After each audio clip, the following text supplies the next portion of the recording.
Hello everyone. Today's topic is financial period close workspace, which is basically used to track the closing activities. So we know that every company will have the closing activities that they monitor. It they also perform the multiple tasks during the month end close.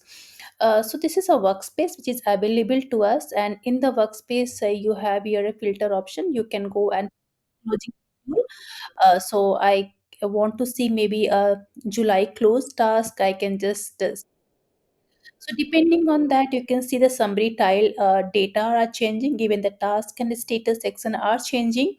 So I will go again back to March 17 because I have huge data available for that particular year and month. So I can see the past due is 131 task is pending. Now these are the way a task is basically tracked. If I say that I want to see by person, and I can see the task which is pending.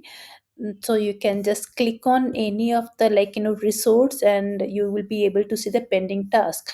But prior to view the task, something very important is that configuration. So that we will have a look into that. So here we have the workspace where we have seen that I'm able to change the closing schedule, and depending on that I'm able to see the numbers are changing in the summary tile and the task and status section. Now when I come to configuration, we have to configure first in the system. So the configuration involves multiple steps where I will go to the system and explain you how to configure it.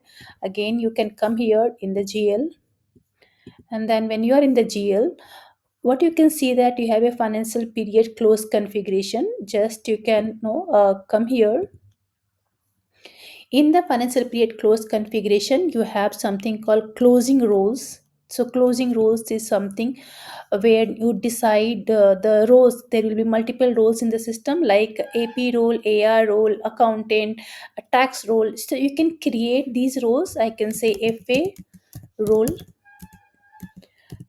and likewise you can create the roles. And then you have the resource. So resource are basically again an employees. So the resource which you see here, whoever is working on during the month close, these resources will be a part of the month close activities. So suppose when I'm creating any of the new resource, I will just go click on this and I will pick an employee. So I just want to pick one of the employee and I'll click on the OK. And here you are assigning one of the resource a multiple tasks. So this is how you do it. When I say closing rule, again I say, it can be an account manager or likewise. So I'll click on maybe all the entities, or maybe I can click on any one entities likewise, and I can assign a closing role to an employee.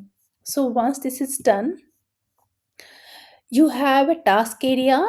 So you can see here you have a resource, you have task areas, you have calendar. Likewise, you have all this should be set up in the system. So when we have a task area, I can see that we have APAR, bank, FA, all these task areas are available now. So I don't have to create anything new because many task areas are already available. Now coming to the calendar, when I'm in the calendar, I can see that we have multiple calendar, or I can say which is available. I want to create a new calendar, so I will say test, and I'll give the name test. And the start date will be, I will go with the Jan 1 2025, and I can give up to December 31st. So I'm just creating for one year. I can create for multiple years as well. If you are working for 5 working days, you can create this. If you are working for 6 working days, you can select this as well. Or you can see, like, depending on what is the working scenario you have in the company, you create the calendar. And I'll click on the create. So the calendar is ready now. Here comes the template. Template has a list of the task which is assigned for the closing activities. Now the template is something which we can download it, we can delete it, we can copy it. So all that can be done here. So now when I just take you to the one of the area, when I say accounts, receivable. So in this particular area, there are multiple tasks which is available. These tasks are due date. This is very important field, due date relative to period and date. So this task is like finalize the period billing is actually 0. That means that it is due on the end of the particular month. When this is given 1 means it is first, like, which means that it is the next working day after the period end date. Likewise, you define the due date when it is due. And then you are giving the time as well.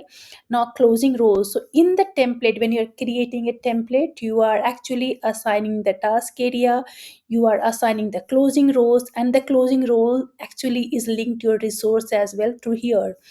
Then when you're giving the company, like suppose this particular closing rule, when I say, or this particular task like finalized period billing is not applicable for usmf, you don't have to select this particular company, and no, you can just save the data. So now it is not applicable for usmf. So likewise, you design the template. You have the task link available. If you want, you can give the task link. No, you can just go like this, and you can go to accounts receivable, you can go to invoicing. Likewise, you assign the task. Here the task link will be assigned. I'm just giving any random, like, link just to show you how it works. And I'll click on okay. So this is how the task link is assigned. And you, if you want, you can create a dependency of one task with another task. So this is basically a template how it works. And then you have a closing schedule. In the closing schedule, is this something which we want to create it? Maybe I can say I want to go with no test July maybe. So because I want to run for the July,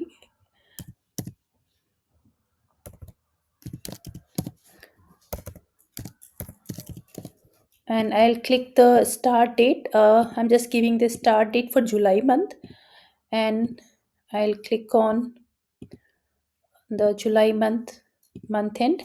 And the template is again month end, because I have currently only one template. If I want, I can bring multiple templates, like for month end, for year end. Likewise, you can bring the custom template as well.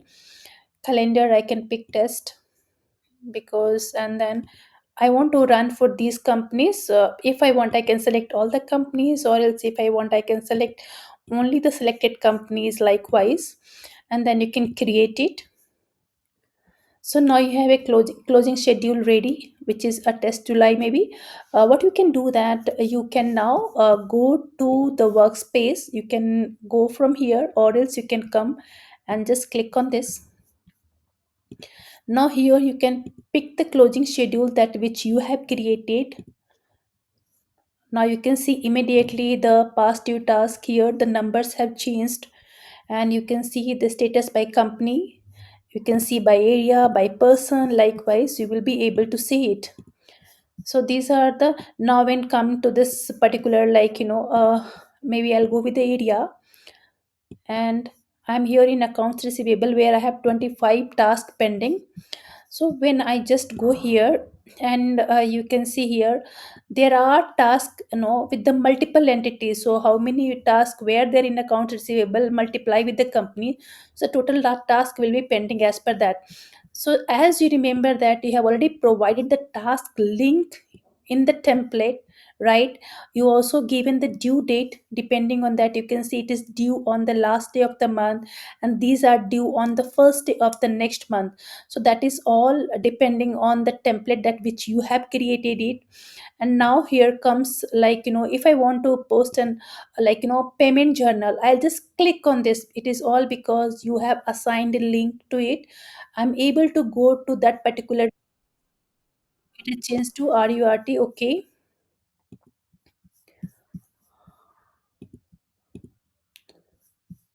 And you can see that I have come to the vendor payment journal page.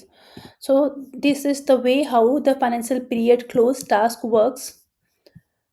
So what we have seen is that how the workspace is helpful for us to know see the due date and the task when it is due and how to track it.